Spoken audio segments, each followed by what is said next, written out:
we are still here. Season 5, On The Porch with Front Porch Music. What's up? You know, just living life in constant snow. What's up with you? You, me, and our guest also, which is crazy given where we were talking to our guest from today. Today we were talking to one of Canada's most decorated artists, Tenille Towns. She's had some changes in the last year, and we definitely dove in and talked about coming back to independent artist life. She has a new record coming out this year. New tour.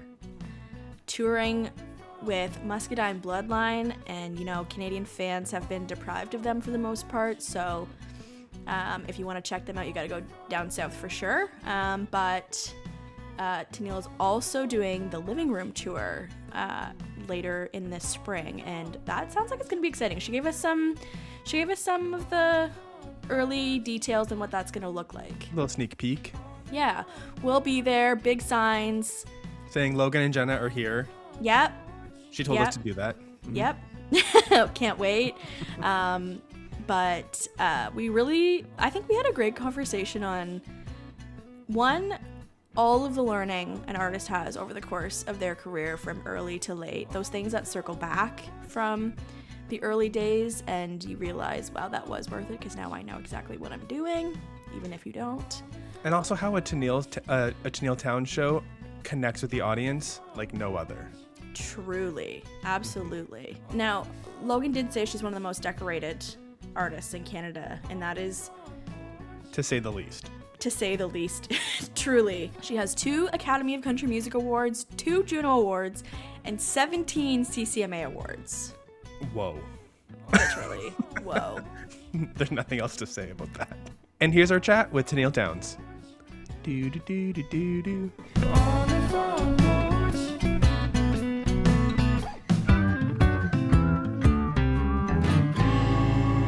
Welcome to On the Porch with Front Porch Music, Tenille Towns. Yay! So happy to be here, you guys. How's your day going? What's up? Give us the lowdown. Okay, let me give you a lowdown. This is very interesting times. I'm in Nashville right now, and we've had this really wild ice storm. And as a Canadian, I'm like, everyone's preparing for the storm. It's gonna be okay. Like bread and milk is gone from the grocery stores and all the things. But like, this is another level. Like, my heart has been so devastated this week because all of the trees are just like literally snapping in half, and so many of my friends and neighbors are still without power. My house currently still has no power. I was like, I can't stay another night without this heater, so I came to a friend's place. But oh my goodness, it's crazy right now. I've never seen anything like this. So I'm so in awe of all the power crews working so hard to restore everything, and just hoping everybody's staying safe and warm.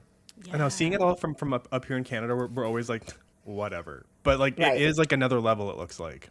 It's another. I personally have never seen anything like this. Snow is one thing, ice is a complete other one. My house last year got devastated because of an ice storm, so like I feel I'm it. so sorry to hear that. Yeah, this is no joke. All the social media things I've seen is like people in grocery stores showing empty shelves. But I've seen a ton of videos of like the water aisles where there's no more water except for Dasani, which is weird. I've noted I've seen like 3 videos of like just Dasani. Yeah. Yeah, it's just a little too salty, you know? Well, you know, this is your first time here on the porch. So why don't you give us a bit of a debrief on who you are, where you got started, and your journey to Nashville? Yeah, okay, let's see.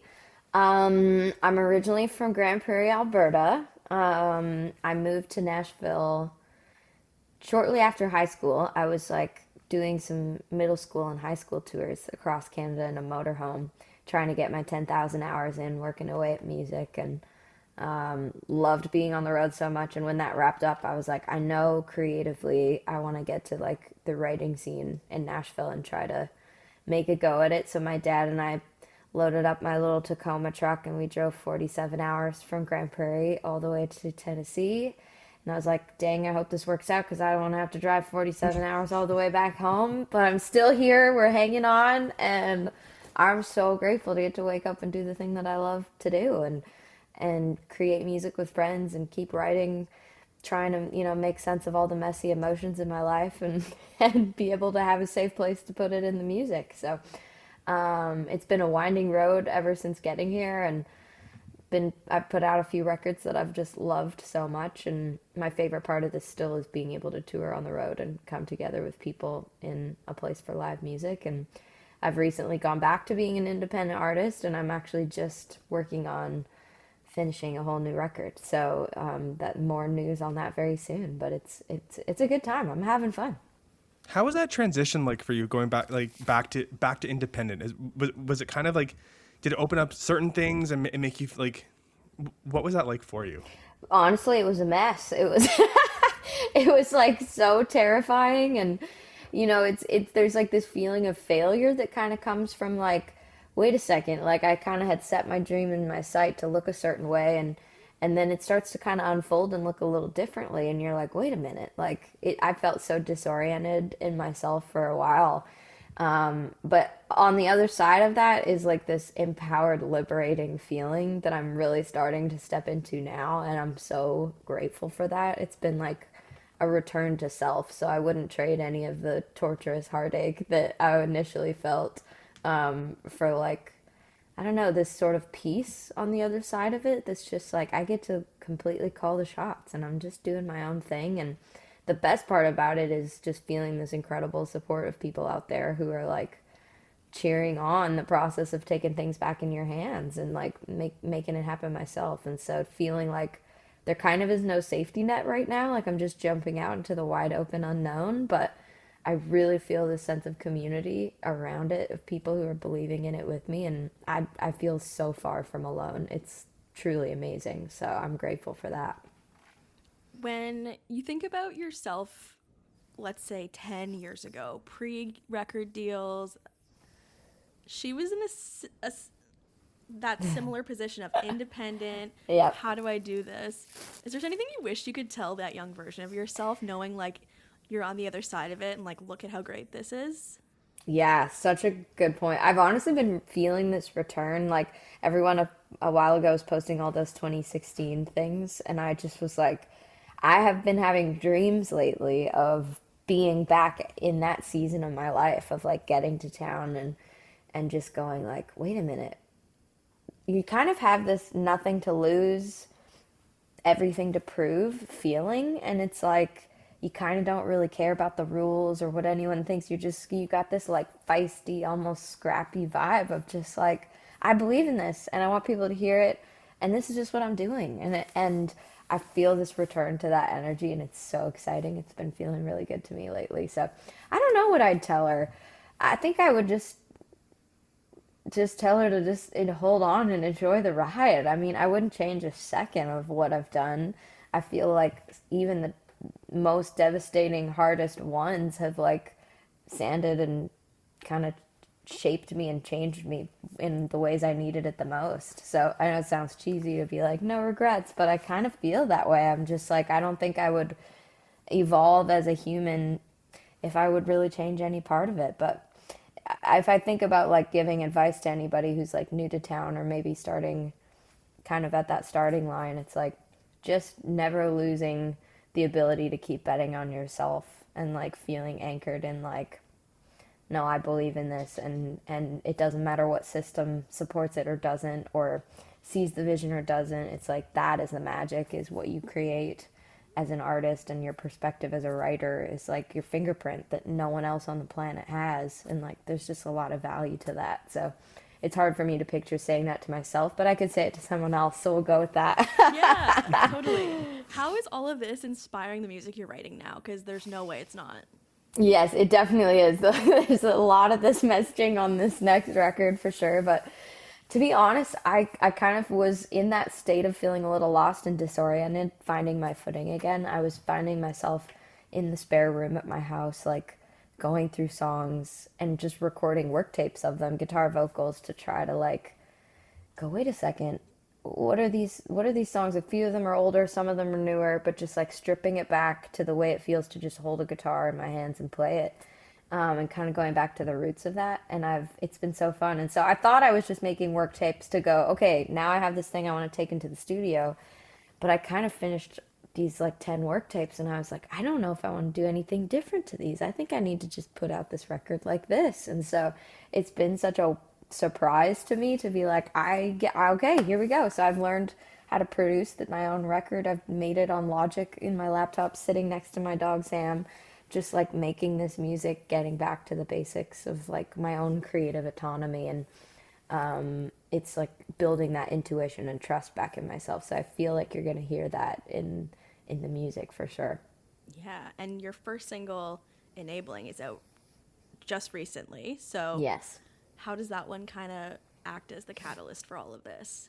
I felt like I needed to go back to the start of the story of like the mess of the heartache I was in to be able to bring you to where I am now. And that song is very representative of that emotional turmoil of honestly struggling as a people pleaser and really wanting to like just make sure everyone around me is okay and happy, and like how can I morph myself to make that possible. And I really did lose a lot of pieces of myself in that process. And if anyone out there has like struggled with what it's like to just try to love someone and help them and fix them in ways that they're not really showing up to do for themselves, it's really devastating. But like there is an empowerment on the other side of that when you actually like, I don't know, I had to learn that like love is not love if it means losing yourself. And for me, like this song helped me wake up to that. It came from somebody who was making an apology in a parking lot, and I loved this person so much, and I was just like, something about that conversation woke something up in me where I was like, I can't keep doing this, like something's got to give. And so this song was like an awakening to that, and that kind of opened up a new way of thinking that the rest of the songs have unfolded from since. So Enabling really feels like the starting line to me. I just want to go back a bit to something that you mentioned about putting in your 10,000 hours. So when you were putting in those 10,000 hours and, brushing up on everything, your songwriting, your performance, all of that, is there one area that you kind of look back on that you think, this is what kind of helped me get to where I need to go? Okay, two things come to mind. One was when I first initially moved to Nashville, and I was pretty homesick. I was staying in this like garage loft, and I just was like completely by myself, 47 hours away from home. But I was so inspired by the incredible like writers I was seeing in different rounds at night, and I'd come home and I'd just like write songs all through the night, and like couldn't help but just try to like keep working at the craft. And like that time and that like isolating, I don't know, new to town, like it changed my voice, like the way it sounded. It's so funny. I can go back and listen to like the records I was making in Canada before I moved, and like the tone of my expression as a human changed from like really digging into that season. So I feel like those hours were really important for me. And I think the other thing that was part of the 10,000 hour story was the school tour that I did. That was my way of convincing my dad I wasn't going to college. I was like, I need my 10,000 hours. He's like a Malcolm Gladwell guy.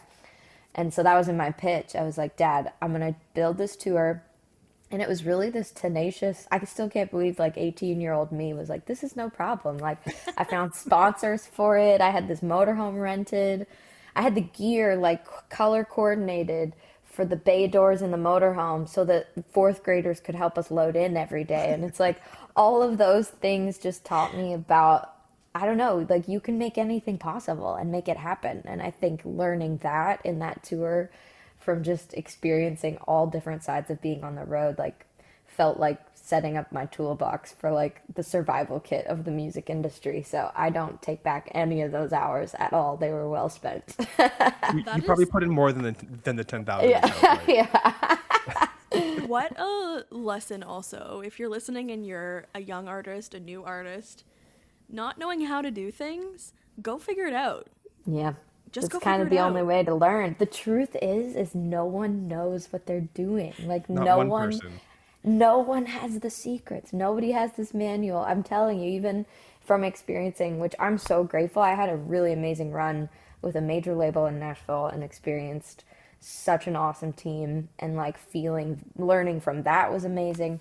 But even still, no one has the answers. It's like, it's all of us just trying to figure it out on the daily. So yeah, you got to just dig in and make it happen.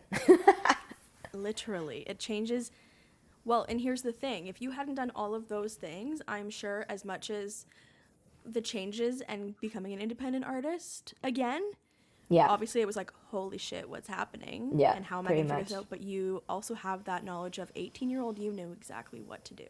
That's right. I think that's why I've been dreaming. Like, I'm in that era again lately. It's just because Yeah. it's like, oh, wait, she knew. She wasn't afraid. Me now, I was like terrified. I was like, what do you mean I have to figure this out on my own again? But 18-year-old me is like, we got this.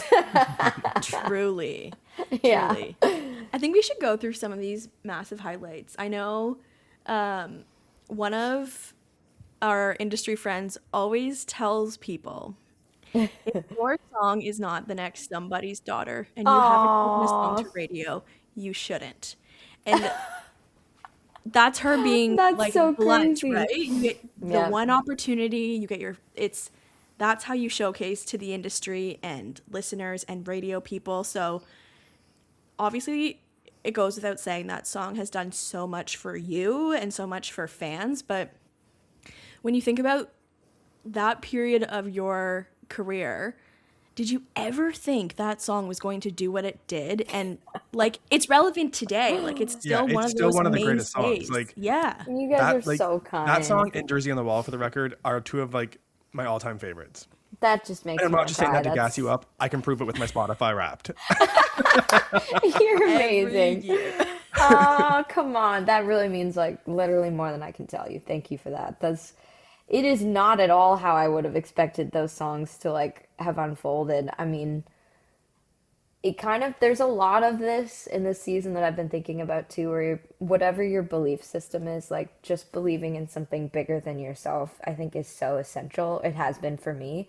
And whenever I drift or get the most lost is because I forget about that piece. But I can't help but look back and be like, somebody's looking out because the fact that I got to like my debut single was a song about homelessness is just crazy to me. Like that's what I wanted, and I'm so grateful that the people around me like saw that vision at the time. It's pretty awesome. So when I wrote that song, I was like, it came from a true story. Like I was driving with my mom. We were setting up my little apartment here and furniture shopping, and we saw this girl on the side of the interstate with a cardboard sign, and just kind of had this moment wondering what her story was, what happened, what her name was. The guy in front of us at the red light like got some Gatorades out of the cooler of his truck and gave them to her, and then the light turned green and we followed along, and something about that moment just stuck with me. I was like, how do I get to be riding with my mom shopping and she's could be my age standing there, with a completely different deck of cards in her life circumstances, and most of the time those aren't even chosen. They're kind of just given to us. And so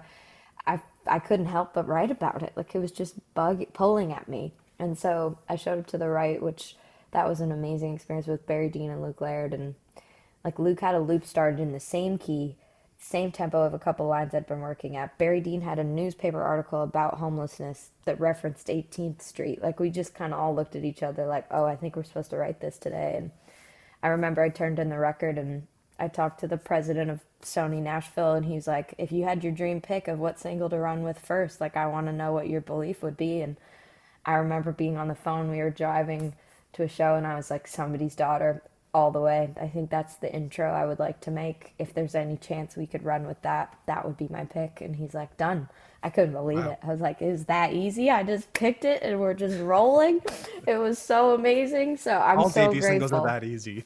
I mean, if only. I had no idea how special that was, to get to like really feel the belief in that. So yeah, that's what we ran with. And I really feel like, especially with the connection I had to like the Sunrise House, which deals with the youth shelter in my hometown, it's like that's what that girl made me think of, is the kids that we work with a lot there. And we still do this event called Big Hearts for Big Kids, which supports our local youth shelter. We've kind of been doing it every other year now. But anyways, the fact that all of that was connected into the launch of music is just like, it's not lost on me how many things had to line up for that to happen. And I'm very grateful. So incredible. I'm thinking also, I remember seeing on your TikTok something about at Lucknow's Music in the Fields last year, and I think that was Jersey on the Wall, right? Yeah.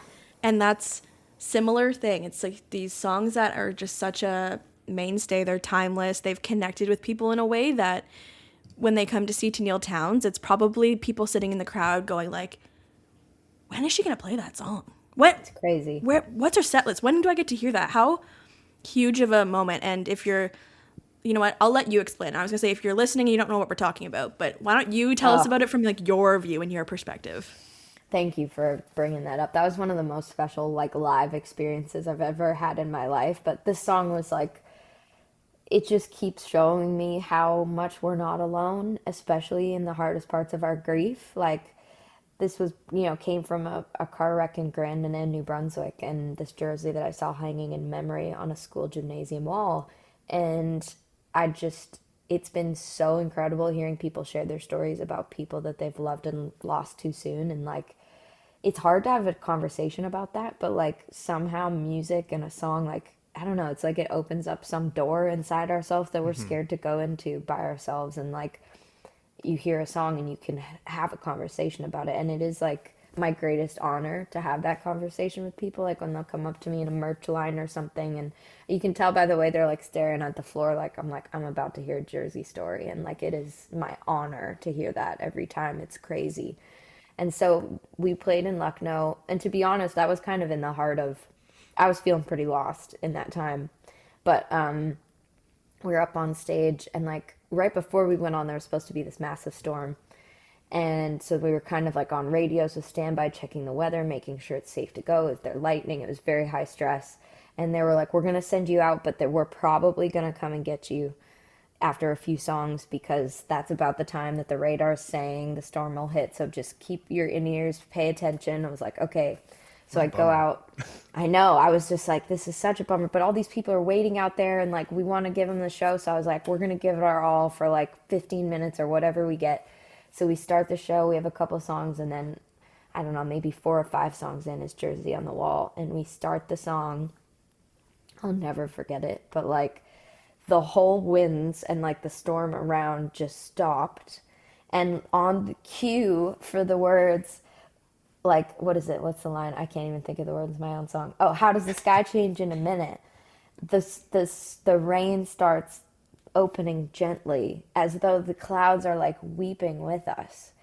And it just pours, and like everyone in the whole place was like, I could just use, it was such a tangible feeling of some kind of emotional release, and I didn't know what was going on, but I just grabbed my mic stand and like went and stood in the pouring rain with everybody on the end of the stage. Like, I was just like, I have to be in this, like, literally watering of the skies as well. And we just stood in the moment, and I kid you not, the second the song finished, the rain stopped, and the storm cleared, and we played the whole rest of the show. And so I just thought that was miraculous in itself. I was like, I can't believe that just happened. Got off stage, was blown away. And then I'm checking my phone and was just like in awe of how many messages people were sending me from standing out there going, there was a car accident here like 2 or 3 days ago with these girls from our school team. And like the two of them were supposed to have been there at the show with their friends, and like their friends didn't even want to come, but they showed up, and they were just like having this therapeutic like feeling their friends with them. And I just was in awe and like bawling, going, this is the power of music. And like, I'm just grateful to be some kind of vessel of that, because there's so much healing that can come through in that. And that was one of my most tangible experiences of that. I'll never forget that as long as I live. Isn't that, well, the timing of it, obviously Hmm. during the show, but even just like the people who were there who just like needed it too. And it's Yeah. just, like you said, like just the power Well, of and like music is we insane. weren't even there, and we could kind of feel that energy, Mm, even through like the TikTok videos and the Instagram reels I'm and so all that. It glad. was a really, even like watching it from afar, it was a very powerful and memorable moment. It was, yeah. Thank you for saying that. It was pretty surreal for me. I was so glad. Also, my drummer had this crazy idea to pull out his phone. Like, he's like sitting there multitasking all night and was like, I can't believe this rain and this song, and pulled out his phone and got this video. Like, all of those things are crazy. So, yeah, very grateful that we were able to share that. And It's also one of those moments like you said, like you weren't feeling great at that point. Things are so unsure, and it's yeah, also one of those like I'm a woo woo girl, so it's like one of those yeah, things from the universe that's I'm like with you. yes, it's meant It's like here, keep keep going. going. Yeah, And exactly. I needed that in that moment. more than I can tell you. And like, I'll never forget getting off stage and being like, I hear you, I got it, okay, I'm here, like I'm gonna figure this out. And that was, even just personally for me, was such an affirming, like, keep going. You have to listen to the whispers that are telling you that. And if you don't, the whispers will get louder, and the sky will open for you. So there's that. Literally. Yeah, yeah. I think a lot of your shows are like this, though, like have a moment like that. I mean, I've seen you a few times at mostly songwriters rounds at the CCMAs and all that kind of stuff. So cool. And when you look in the audience during your songs, like you have a way of writing songs that will peel people's heart back and really talk to them directly. So I don't think that that's just a Lucknow thing. I think it's definitely a Tenille show. Thank you for that. It is like, that is to me the heart of the mission, is like bringing people together in a room and feeling like you can just show up and be who you are. That's always what I love to talk about at my shows. It's like, everybody is welcome. This is the loving place where we get to know your neighbor who you're sitting next to. Like, and then I'm like, okay, now pass around the Kleenex. Like, I'm sorry, but this is just how it is. You should get like little Tenille like merch Kleenex. I know, right? I might try to, maybe they should sponsor the next tour. I'd be like, excuse me, Kleenex, can you provide? No, I'm just kidding. We're doing big But work here. Yeah, seriously. But I'm so grateful that people show up for that. And it's like, it wouldn't be that if they weren't the community that walked through those doors and felt that way too. And so For sure. it's an amazing thing to witness. I've seen photographers crying in the photo pits at your shows. Oh, that's so nice. That's crazy. This feels like the perfect little transition because you're going on a tour this year, not Yes. only with Muscadine Bloodline, but you just announced the Living Room tour? Yes. Is that right? That's right. That's right. Living room tour. Let's hear about it a little bit. Yeah, so this is my this is kind of going with this record I'm making, and this like return to self sort of leap of faith. And so I'm just bringing a guitar. It's just going to be very storyteller, intimate tour. I'm going to set it up like a living room. I'm bringing a couch. Like, it's going to be like a whole vibe, and we're going to just build the show together every night. I'll have a general sketch of a set list, but my plan is to just like be in the room and see what happens with everybody, and probably take some requests and just kind of like feed off of whatever happens in the room together. So I'm kind of scared to be completely out by myself at these shows, but I'm so excited for like this chapter to kind of like represent returning to it all. So I'm really looking forward to these shows. Yeah, it's going to be really exciting. Thank you. Hopefully we can make it out. Please come. Please. I'd love to see you guys there. That would be awesome. Okay, I think we're coming to the end here, or close to it. And I feel like we packed a lot into 30 minutes, but we did a good job here. Yeah. We have one last question for you, and we've asked Mackenzie Porter, who also has been along the same 10 plus years, early music that we all know, and new music vibes. So we asked her, and we're asking you, if you could revisit an old song in your catalog and give it new life, what would it be? That's so cool. Let me think about that.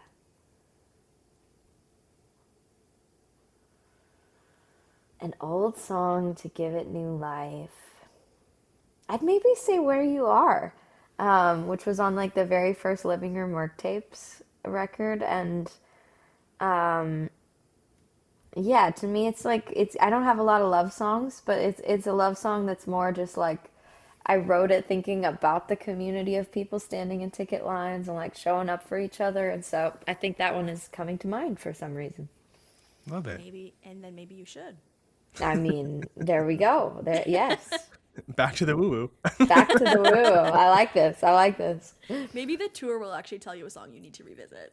I like that. Fan screams like a deep cut from the crowd. Yeah. It'll be Jenna. Jenna will be the fan screaming that song. Okay, I can't wait. And please come and scream loud. Make signs. Yeah, it's gonna be great. Just, hey, it's Jenna and Logan.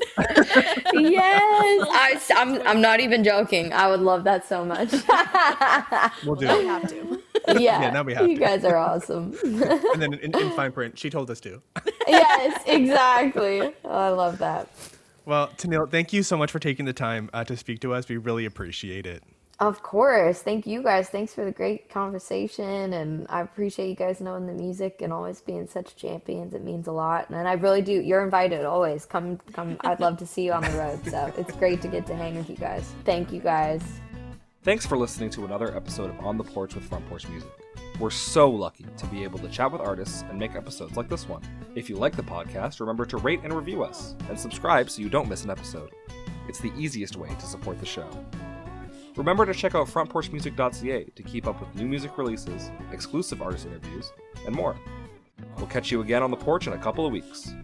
On the Porch is hosted by Logan Miller and Jenna Weiser, and produced and edited by Jason Saunders. That's me. Our theme song was written, produced, and performed by Owen Wrigley.